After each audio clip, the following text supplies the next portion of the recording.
Welcome back, guys, to Sensei and the Pupil. I am Sensei Paul, here with Sensei Cray and Sensei Devin. Hey, guys. We're going after another episode of the Kyoto Disturbance. Right, Disturbance. This episode's all about Sanosuke. Yeah. He's lost. He's the Zoro of this group. He'll get lost. He eats a lot. Doesn't pay for his food. This is Zoro. But a fighter. Yeah. So he's lost in the woods, and he's starving, and he just so happens to meet this fallen monk, you know? Who's doing some badass stuff, too. Like, he's, vibrating the whole area around him. It's pretty cool. Yeah, but this guy is not your typical average monk. He's fallen from the path of Buddha. He doesn't believe in any Buddhist things like that. He kills people. So Sanosuke points that out. He's like, hey, man, what are you doing out here? You must be, a bad guy or whatever. And he's kind of impressed by him just by his moveset. And he's like, hey, you have any secret techniques, maybe that you shouldn't be teaching people? And, of course, the monk just tells him for some reason.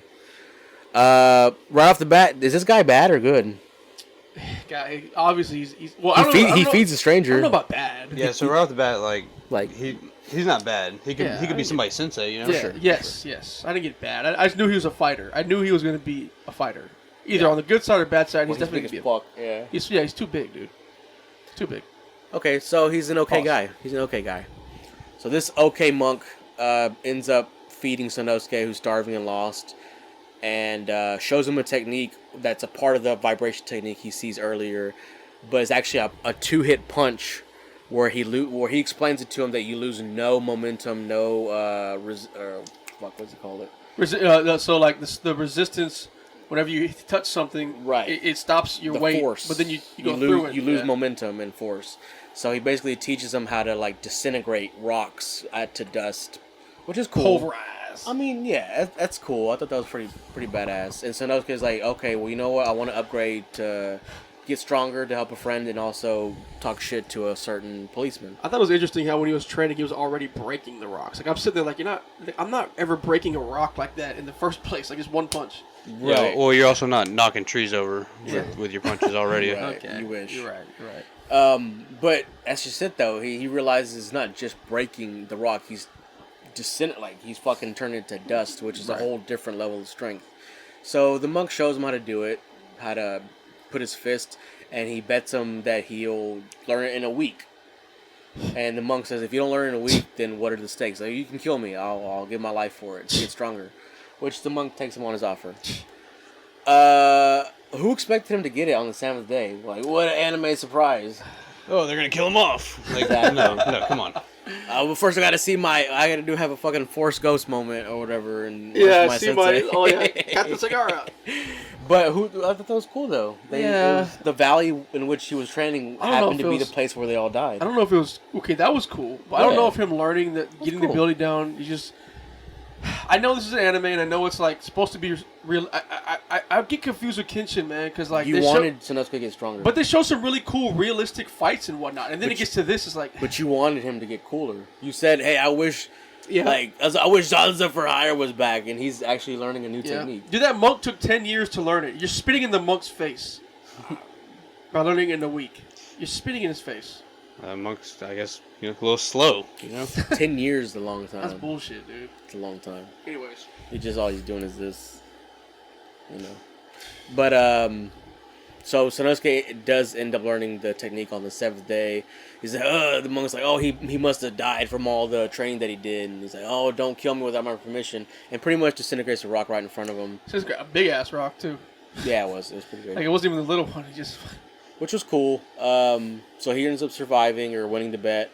And at the very end, like I said, you find out that he's been training in the same place where his former master died, his whole family, basically. And also, you find out that the monk happens to be one of the 10 swords. And because you see the young kid, what's his name?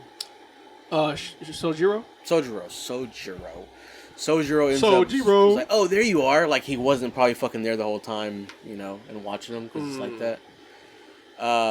So he ends up finding him, and you kind of get, like Devin said, you kind of get a foreshadowing of hey, they're going to fight later. He taught you your technique. He's impressed by your skill and how fast you can adapt.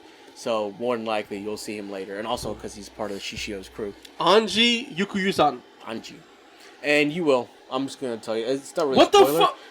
It's gonna happen. I'm just saying, but it's a cool fight. So that's all I'll say. So what do you guys think about that? You just met one, like the second of the 10 swords. I don't know, man. About that, I will say is that You good? I wasn't excited about the guy learning another punching ability. Yeah, me too. You learn swords? Dude, Yes. he has swords. There's swordsmen everywhere. Dude, he has a big. He started off with a big ass. There's swordsmen He everywhere. had a halberd. Yeah, but like Everybody's a swordsman. yeah, but like punching is just like So I don't cool. know. When you have swords, like what is punching? You know? Like, it's like- When Hanya did it with that fucking twist curve, you liked it. That was cool. Or no, you said that was with the sword though, right? No, It was with those claws, right? Nah, but after he took No. him off, that's how you punch. He's like Kimpo. Yeah, no, I still didn't think that was cool. I thought that move was kind of like outlandish, you know. He's a ninja. Yeah. But It's a stretchy arm, but it's really just take his arm out of his I don't know. socket. Optical illusion. I just feel like I want more. I just want more for him than just to be this Yeah. brawny punching guy Me thing, too. you know. Me too. He literally punched. with you. He fucking I'm with punched himself in the It makes his character so one-dimensional to me. Come on. I don't know. Give his halberd back, dude.